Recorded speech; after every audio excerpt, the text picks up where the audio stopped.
Thanks for the cake, basa ko sa text ni Gabriel. Since my bake shop naman malapit sa kinainan namin ni Gio, ay naisip ko na lang din na bumili ng cake, ang kaso nga lang pagdating ko ay tulog na ang mga tao sa bahay. I sighed and stretched my body, halos mag5 oras na din ako sa harap ng computer, dahil nagkaproblema sa Trioware France. Minor lang naman kaya't madaling agapan. Jayla, tawag ko sa sekretarya ko. Jayla immediately went inside. Pakibili naman ako ng caramel macchiato please. Mabilis naman itong tumalima, at naglakad palabas ng opisina. Trioware Philippines is doing good since we signed a contract with Gym Empire. Malaki ang hatik nito sa buyers, lalo't kilala na sa industriya ang kumpanya ni Gabriel. Nagsimula na din akong maglagay ng mga stall ng Trioware sa mga mall, kaya't sobra ang pagiging busy ko. Mukhang pagod ka agad akong napadilat nang mabosesan ang taong pumasok sa opisina ko, nanlaki ang aking mata, at agad na tumayo nang makita si Jane na malawak ang ngisi, habang nakatingin sa akin. Jane, I said at mabilis na tumayo para yakapin siya. Parang 1 taon din nagkita irap niya, I miss you.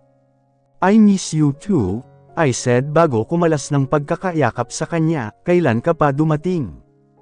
Dapat ang tanong mo is kailan pa kami dumating? I frowned. Anong sinasabi niya? Siya lang naman ang hinhinti kong dumating. What do you mean? I said raising an eyebrow, may boyfriend ka na. She rolled her eyes, bago pabagsak na naupo sa sofa. Malabo pa sa patak ng ulan yang sinasabi mo. I chuckled and sit beside her. Jane loves to fling, kaya't madalas na nasasama ako sa mga pinaggagawa niya. Well, may past din naman kasi siya. Her boyfriend cheated on her for 2 years. Sa loob ng 5 taon nilang relasyon, ang 2 taon doon ay pangluluko na. So sino nga ang kasama mo? I said playing with her blonde hair. Sino pa? Edi sila Nash at Kathy. Dumiretso sila sa bahay mo, dahil si Nash taing-taing makita ang triplets. Of course, Nash will never be Nash kung hindi ang triplets ang uunahin niya. My God, that couple! Alam mo bang naghintay pa ako ng 2 linggo para sa kanila? Nag-race chat pa ako ng flight, para lang masabayan sila, iritang wika ni Jane. I chuckled. Hayaan mo na. She just rolled her eyes, bago ipinikit ang mga mata. Jetlag maybe, sa haba ba naman ng biyahe, ay malamang na mag-groggy talaga ito. Dapat sa bahay ka na din dumiretso. I said bago tumayo at pumunta sa kabinet ko para kumuha ng unan at kumot. Mabilis kong inayos ang unan sa sofa, kaya't nahiga doon si Jane. You know me Natasha, she said, just give me an hour. Hindi na ako uminik, at hinayaan na lang siyang matulog, napatawa pa ako nang marinig ang mahinang paghilik nito. Ilang minuto lang ang lumipas, ay pumasok ang sekretarya ko dala ang inutos ko. Habang sumisimsim ay nagbabasa ako ng mga reports, na pinapadala sa akin ng mga OIC ko. Masyado itong madami, pero kinakaya pa naman ng utak ko. Agad kong dinampot ang cellphone ko nang tumunog ito. Hello, what the, Natasha, mahina pero may riin sa boses ni Nash. Why do you welcome a garbage in your house? Ano bang sinasabi mo Nash? Nakasimangot kong wika, nakahay ka ba? What the, Natasha, I don't do that. Galit na wika nito. Kaya't napatawa ako, what I mean is anong ginagawa ng magaling mong fling dito? I sighed. Hindi ko pa nga pala nasasabi sa kanila ang mga bagay na iyon. Nash, let me explain when I get home, okay? For now just let him be with his kids, I said kaya't natahimik si Nash sa kabilang linya. He always respect my decision in my kids, pero sigurado akong dito siya magre-react sa desisyon kung ipakita kay Gabriel ang mga anak niya. Sukdulan ang galit ni Nash kay Gabriel, because he's the one who's been there in my ups and downs.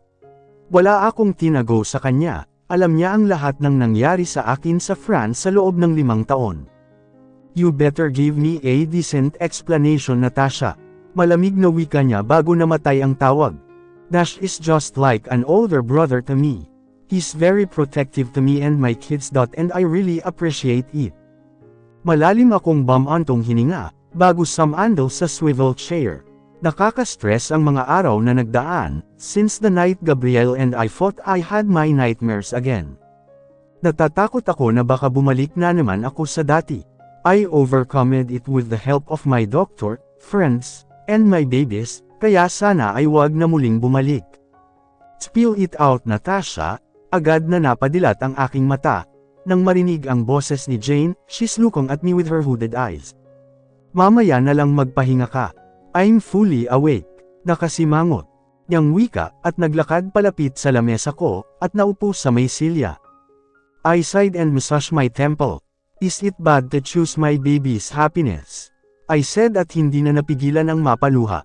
My past it's haunting me, seeing Gabriel it breaks my heart. Sandaling katahimikan ang namayani sa amin, bago muling tumayo si Jane at lumapit sa akin. Jane holds my hands firmly. Remember the favorite Disney movie the trio always watch? Nalilitong tumango lang ako.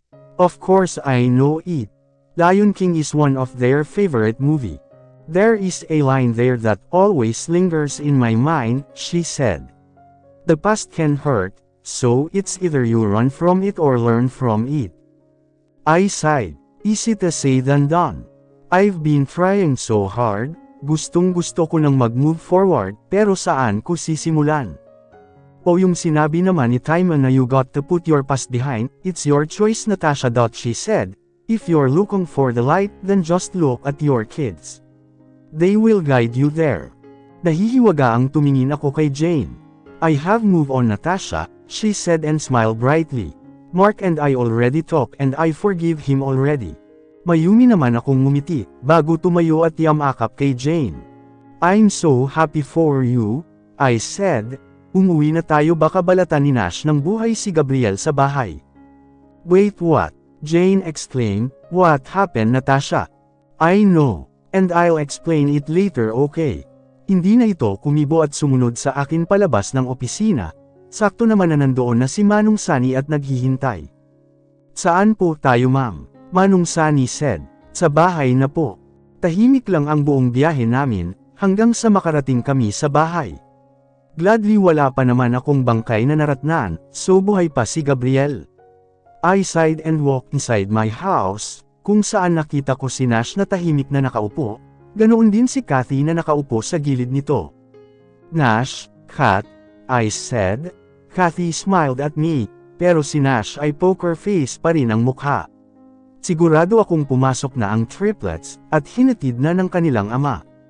I sighed and sit in front of them, ganoon din ang ginawa ni Jane, pero tumikim si Nash, kaya't lumipat si Jane ng upuan katabi ang dalawa.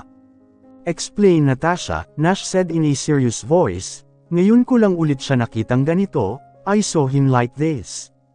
Noong may nangyari sa aking pang-aabuso, malalim akong bumantong hininga, at iwinaksi ang aking iniisip.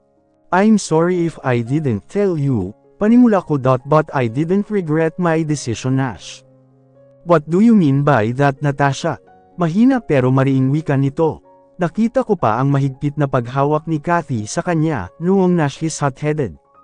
Kaya't baka bigla itong sumugod sa kumpanya ni Gabriel. Nash, I'm trying to move on. And the part of moving on, is to accept the fact that my kids needs their father. Paliwanag ko. Natasha, are you hearing yourself? He said na medyo tumaas na ang boses. That man leaves you behind. I am there. I saw your pain. I saw how hard it was for you. And you will just give him the privilege to see your kids just like that. I sighed and scratched my eyebrow. I won't regret it, Nash. Naiinis kong wika, I will always choose my kids' happiness over my pride. We are not talking about your pride here, Natasha. We are talking about what he did. Lahat ng nangyari sa akin, ay sariling kapalaran ko, Nash. Gabriel may be part of that suffering, but we can't just blame him for everything. Are you defending him, Natasha? Malamig na wika ni Nash. I sighed. No, Nash. I'm not defending anyone. I just want to move on, and have a peaceful life with my kids. Alam ko naman kung bakit nagkakaganito si Nash, and I totally understand his concern. Mahirap mang mag-move on, pero sigurado akong makakaya ko din. You want to move on. Mapaghamon niyang wika, then tell that man, what you have been through when he showed you a way. Nash. It's Kathy. Enough. Let Natasha handle it. No. Sigaw ni Nash, "Go Natasha! Tell that man what happened to you. Tell him that you got insane for being captivated for 3 days. And getting raped by those people. Tell him." Natigilan ako sa kanyang sinabi. At hindi ko na namalayan ang pagpatak ng luha mula sa aking mga mata. "Tell him how you went nuts, because of what those people did to you." Hindi yun ganoon kadali, Nash. Wika ko, "I can't tell him that. Not now." Panipik. "Really not now?" Mapang-uyam na wika ni Nash, "Or you are just protecting his feelings." Hindi ako nakasagot at nanatiling nakayuko. I don't know what to say. "See," Nash exclaimed, "I'm getting out of here." Nakatingin lang ako kay Nash, na naglalakad na palayo. I sighed and wiped my tears away nang maramdaman ko ang pagyakap ni Kat at Jane sa akin. "I'm so sorry about Nash," bulong ni Kathy. "He's just protecting you and the kids." Marahan naman akong tumango bago sumagot. "I know that, Kathy," I said. "I'm sorry too if I hide it to you guys." "It's okay, we understand you, Natasha." Matamis naman akong ngumiti, trying to show them na I'm okay. "Sundan mo na muna si Nash," baling ko kay Kathy, "he needs you." Marahan naman itong tumango nang tumayo at sumunod sa kanyang asawa. Kaya't kami na lang ni Jane ang naiwan dito. "You okay now?" Jane said bago niya sinandal ang kanyang ulo sa balikat ko. "It's me, Natasha, you don't have to hide it." Hindi ko na napigilan ang muling mapaluha, nalilito ako, nahihirapan, at patuloy na nasasaktan. "Hindi ko na kaya, Jane," I said. "All I want is my kids to be happy. Ayokong maipit ang mga anak ko sa nakaraan ko. I want to see them happy. I don't want to see them into the point that they need to choose which side should they go." "I know, tahan na," Jane said. "Whatever your decision is, susuportahan kita. Just talk to Nash, he'll understand you soon." "Paano kung hindi?" I said. "Do I have to choose? I can't lose Nash." Siya ang tumayong nakatatanda kong kapatid, noong mga oras na lubog ako. "Then you have to try hard to make him understand," Jane said. "You don't have to choose, Natasha, you just need to put things on their right position. You just need to act wise." "Mama," sabay na sigaw ng tatlo nang makababa ako ng sasakyan. 5:00 na din kasi. Kaya't ako na ang sumundo sa kanila. "Hello my babies," I said and hugged them. "How's school?" "Boring," Gemstone said, still hugging my waist. "What's so boring about it?" Nakataas kilay na wika ni Amber. "Mama, where is Daddy?" Sapphire said. Tumawag kasi si Gabriel, at ang sabi niya ay hindi daw niya madadaanan ang mga bata. "Daddy is kinda busy today, sweetheart, so it's Mama and my baby's night." "Yehey!" Malakas na sigaw ng tatlo, bago nagmamadaling pumasok sa sasakyan. Naiiling na sumunod na lang ako dito. "Are we settled?" I said. "Yes, Mama," sagot ni Amber. "Okay, then where do you want to go?" I said. "Can we visit Daddy in his office?" "Why would we visit that old man?" "Gemstone, sito ko dito pero inirapan lang ako. Hindi pa rin namin ito mapalambot." Gemstone and his pride. "Please Mama, can we visit Daddy?" Hindi na ako nakatanggi, at minanebra na ang sasakyan, upang puntahan si Gabriel sa kanyang kumpanya. Sana lang naroon siya ngayon. Nang may parada ang sasakyan sa tapat ng gym, ay mabilis na naglundagan palabas ang dalawa, habang si Gemstone ay nakasimangot na nakasunod sa mga kapatid niya. "Can't we go home?" Gemstone grumpily said, kaya't mabilis na tumikwas ang kilay ng dalawa. "Shut up, or I will make you shut up," Sapphire said. "Alright, that's enough." Pag-alit kong wika. "You know what I hate the most, right?" "I'm sorry Mama," sabay nang sabi ng dalawa. "Alright, so let's go see your father," I said. Mabilis namang tumungo ang dalawa except Gemstone. "Hello Ma'am Natasha." "Hello," bati ko sa front desk. "I'm just here to see our daddy, please," Sapphire said. Kaya't napakamot na lang ako sa aking batok. I saw the questions in her eyes. "Please just tell Gabriel that I'm here." "I'm sorry Ma'am, but Mr. Mondragon said that no one should disturb the meeting." Ganoon ba? I said at bumaling sa dalawang nakasimangot ang mukha. Let's just come. Ayaw mama, Sapphire said. Nagulat pa ako sa pagtagalog nito. Ever since we went here in the Philippines, they never tried to talk Tagalog, kahit paulit-ulit kong sinasabi sa kanila na subukan. Natasha, agad akong napalingon nang may tumawag sa akin, what are you guys doing here? Tito Harvey, mabilis na tumakbo ang triplets palapit kay Harvey, sabay yakap sa bewang nito. We are visiting our daddy, but that woman won't let us in. Sapphire, Harvey just chuckled and tapped her head. That won't be a problem baby, so let's go and meet your daddy. So you are telling me that the stock went down? Malamig na wika ni Gabriel, habang nakatingin sa isang manager niya, and you never reported it to me. Sir, I thought we can steal. Your thoughts lose me a million, you're incompetent. Wika nito na medyo tumaas na ang boses, kaharap niya ngayon ang mga board member, dahil may nakapag-tip sa kanya ng kabulastugan ng mga ito.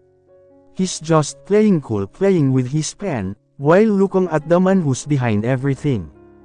I may be inactive for days, but I know what is happening in my empire. He said. Kaya't kanya-kanyang iwas ng tingin ang mga nakaupo sa mahabang lamesa. Do you think that I'm a fool? Mr. Mondragon, it's just a misunderstanding. We really did our best ta. Well, I guess your best is not enough, Mr. Laksamana. And I guess you don't belong in my company anymore, because you are. Daddy, agad na natigilan si Gabriel nang bumukas ang boardroom, at pumasok ang dalawang chikitang na mabilis na tumakbo palapit sa kanya. Gabriel's facial expression changed into a mad bull to lamb. What are you doing here, my princesses? Gabriel said, at tinalong ang dalawang anak. Agad siyang napalingon nang pumasok si Natasha sa loob, na tila nahihiya pa. I'm sorry, Natasha said, at lumapit sa mag-aamang nakaupo sa iisang swivel chair, they want to see you. Gabriel just nodded and looked at the woman who's standing in front of him. Kakikitaan ito ng pagkahiya at kaba. Still beautiful though. Meeting adjourned, he said at bumaling sa mga taong tahimik na nakatingin sa kanila, na tila mga nagtataka pa. Are you deaf? Daddy, that's bad, Sapphire said, covering her father's mouth. Mama will gonna be mad. Gabriel chuckled bago guluhin ang buhok ng anak. You may go, mahinahong wika ni Gabriel, kaya't nagkulasan ang mga tao sa loob. Nang makalabas ang lahat, ay kasunod ding lumabas si Natasha, para kuhain si Gemstone kay Harvey. Can't we go home, Mama? Gemstone boredly said. Uuwi din tayo, but for now, let's get in, okay? Gemstone just groaned bago nagpaalam kay Harvey, na tumango lang. Nang makapasok sa boardroom, ay napatanga si Natasha nang makita ang mag-ama. Mayroong mga ipit sa ulo ni Gabriel, habang ang dalawang babae, ay naglalagay ng powder sa mukha ng kanilang ama. She sighed and just smiled. Hinayaan na lang niya ang tatlo, hanggang sa mapagod ang dalawang prinsesa niya, at nakatulog sa bisig ni Gabriel. I'm sorry, Gabriel whispered, that made me froze, in the night of December Christmas Eve. Gabriel Mondragon broke up with me. We can't be together anymore, Natasha. I can't help myself but to cry. He's my first boyfriend, first kiss, first hug and first date. Malapit na sana ang 7th monthsary namin, so I thought he has a surprise, pero hindi ko alam na masakit pala sa puso ang surprise niya. I just thought we should just be back to our old self. Just friends. Hindi ako makapaniwalang nakatingin lang sa kanya. Are you okay? Wala sa sariling tanong ko, akala mo ba na ganoon lang kadali iyon? He never answered and just looked away. I'm sorry, but I just realized that I'm not in love with you. Hindi ko na napigilan ang aking sarili, kaya't umigkas na ang kamay ko sa mukha niya. My hands were trembling, and my tears keeps falling. Hindi ako laruan, Gabriel. Hindi ako laruan na kapag sawa ka na ilalapag mo na lang sa sahig at pababayaan. I love him. Noong niligawan niya ako, ay yun ang pinakamasayang araw sa buhay ko. And when he said that he loved me, I gone crazy. 7 months, Gabriel. Galit kong wika, 7 buwan tayong magkarelasyon, tapos bigla ka na lang magsasub.na hindi mo na ako mahal. What can I do? Sigaw din niya, "It's me. Ako yung may mali." Sa akin, Natasha. Hindi ako makasagot at nanatili lang na nakatingin sa kanya. His eyes is emotionless gone. The love I can see whenever we are together. It's not my fault that one day my feelings were now gone.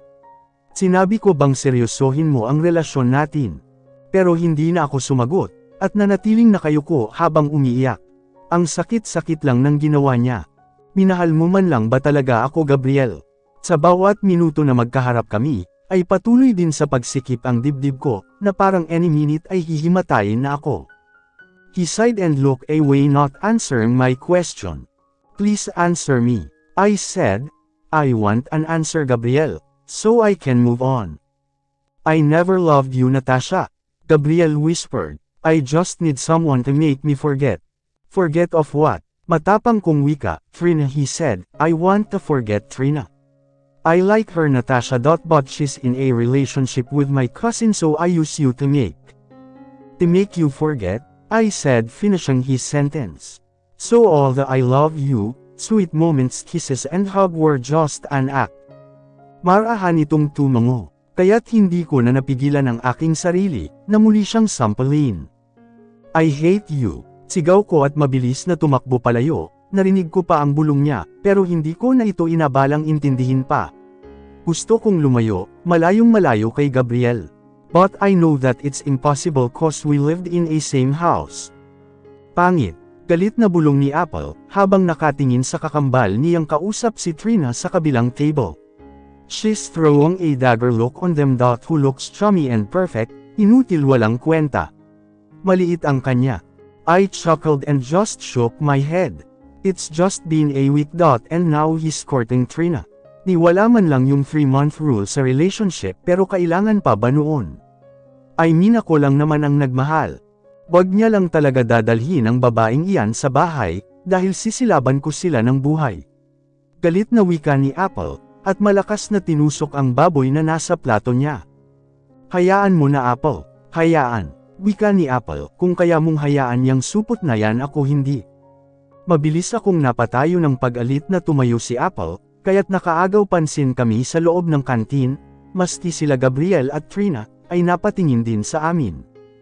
"Apple, hayaan mo na lang," nauutol kong bulong, dahil nakikita ko na ang pag-usbong ng sungay ni Apple. Napatampol na lang ako ng noo, nang hindi ko na mapigilan si Apple.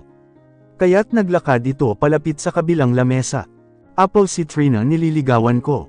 Wala akong pakialam sa babae mong supot ka." May gigil na wika ni Apple, kaya't naglakad na ako palapit sa kabilang lamesa, para pigilan siya. "Ikinahihiya kong naging kakambal kitang, pangit ka. Tandaan mo ito, Gabriel Mondragon, wag na wag mong dadalhin ang babaeng iyan sa bahay." "Tama na, Apple. Sumusobra ka na," galit din na wika ni Gabriel, bago padabog na tumayo.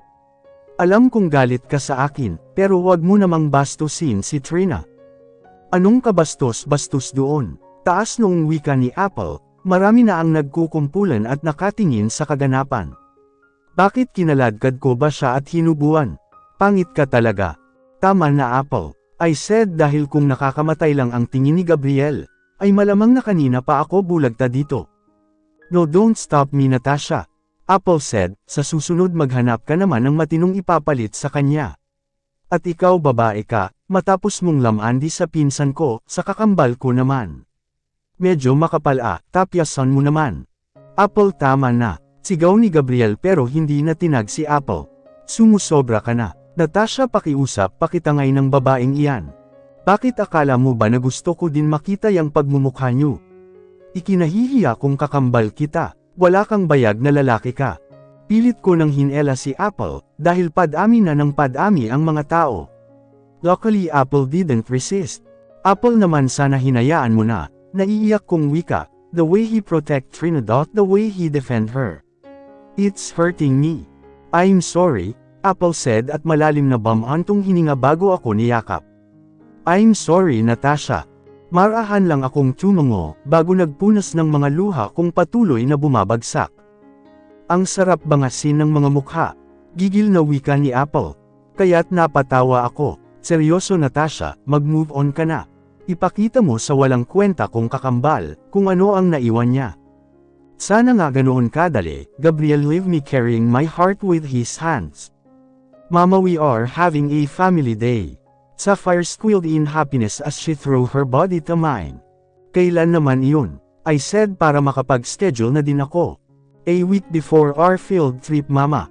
I'm so excited. My daddy and Mama is gonna be there too.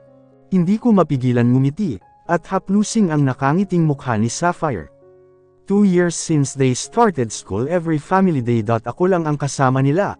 And seeing my daughter happy, I can't help myself but to be happy too. I know, baby, I said. Why don't you call your daddy and tell him about that, okay? I'm just gonna go and wake Gemstone up. Mabilis naman itong tumayo, at lumundag pababa ng kama. Careful. Yes, Mama, balik sigaw niya, kaya't naiiling na lang ako na bumaba ng kama, para pumunta sa kwarto ng triplets.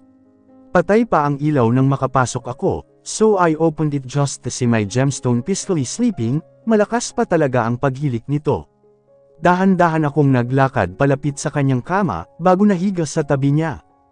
Baby, wake up, I said and kissed his head. Let's have breakfast.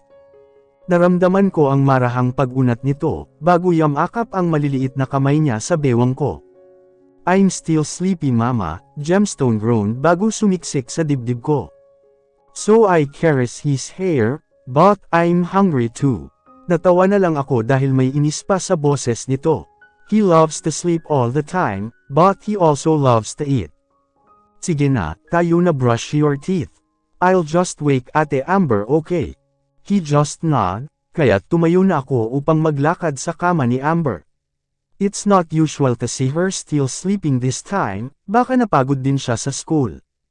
Amber, baby, I said bago naupo sa kanyang kama, wake up.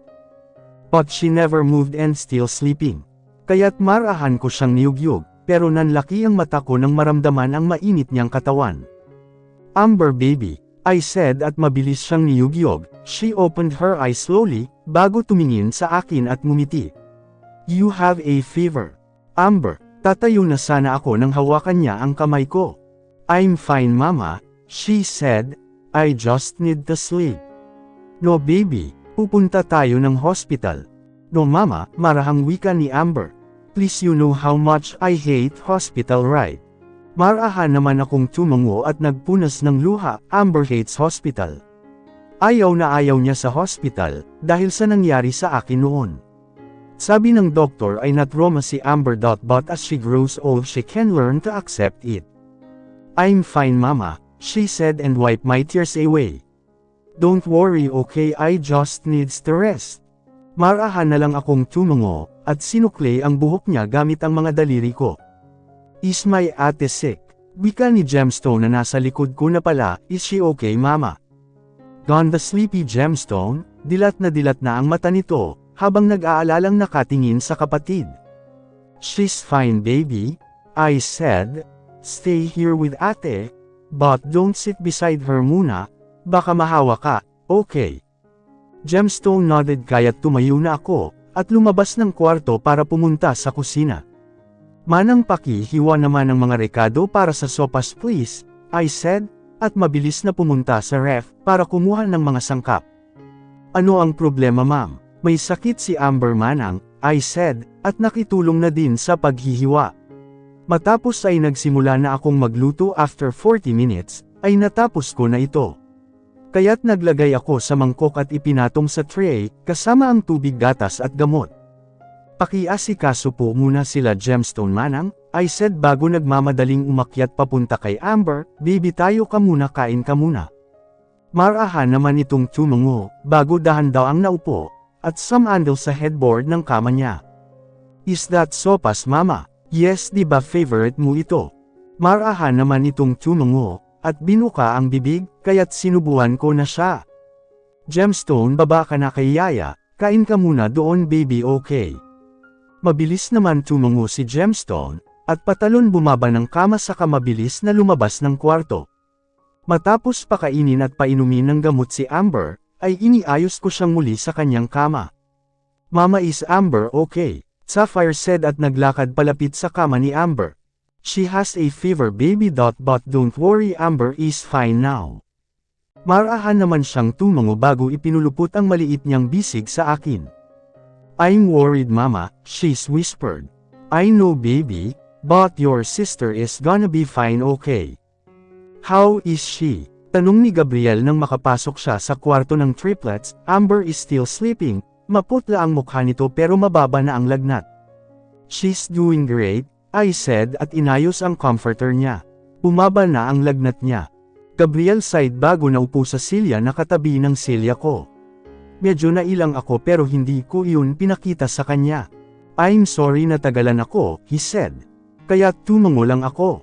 Mag-aalas 8 na ng gabi, at sigurado akong naliligo na ang dalawa, kaya't 3 lang kami ang naiwan dito.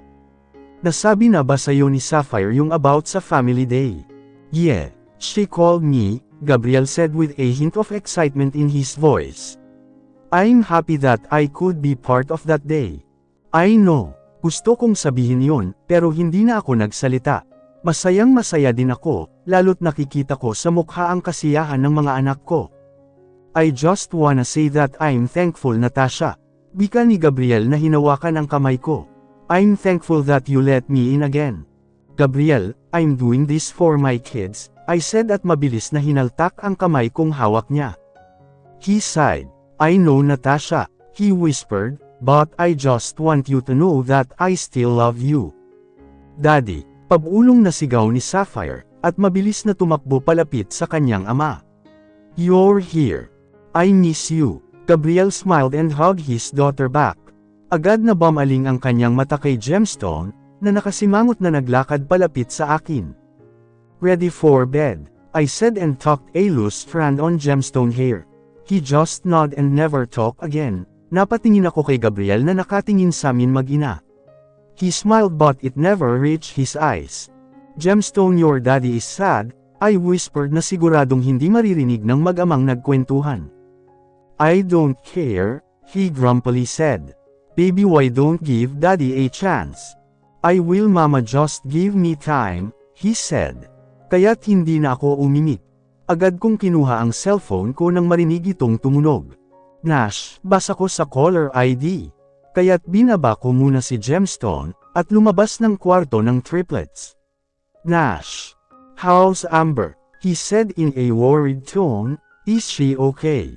I smiled. Nash might be mad to me, but he will never be mad at my babies. She's doing fine Nash, don't worry about it. I said. Can we talk Nash?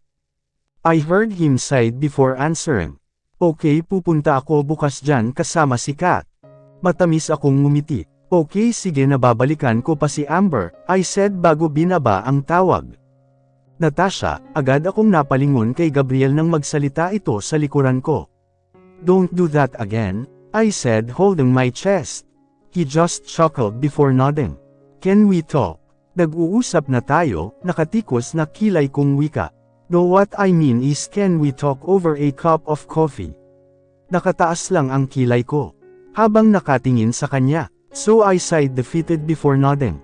Sa baba tayo, I said at nauna nang maglakad pababa.